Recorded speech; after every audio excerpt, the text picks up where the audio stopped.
A recent study is revealing female police officers face a whole new set of on-the-job challenges if they decide to become mothers. Joining us now to talk more about it is Dr. Debra Langan, researcher and associate professor at WIlfrid Laurier University. Thanks for joining us. Thank you, Nathan. Now, we've seen extensive studies done in the U.S., Britain on this topic. Why did you decide to do one here in this country? Well, my partner, colleague, and I were co-supervising a graduate student, Tricia Agas. My colleague is Dr. Carrie Sanders. And we were interested in police women and more specifically their experiences as mothers. We are all three mothers as well. So what were some of the findings of this study? Well, some of the initial findings pointed to the occupational culture. This has been reinforced in earlier literature. And these are situations specific to Canadian police women. The initial study was in Ontario.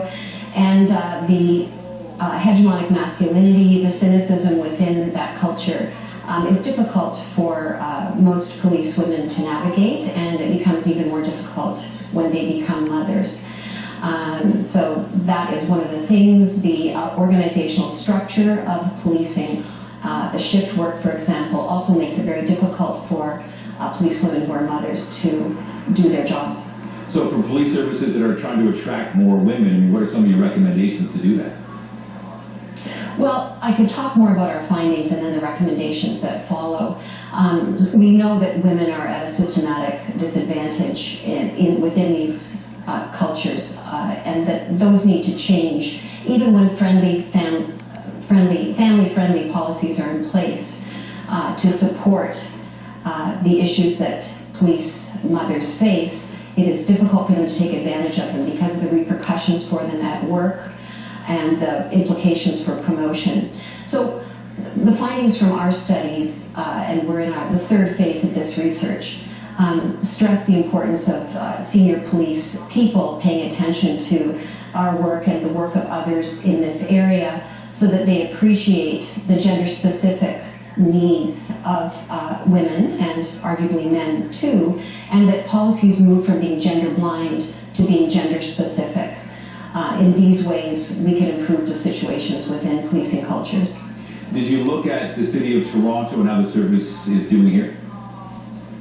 We're unable to make specific comments about any police services. The initial study looked at the experiences of women across Ontario. We have had an incredible response from police women who are mothers and now police women more generally who may not be mothers.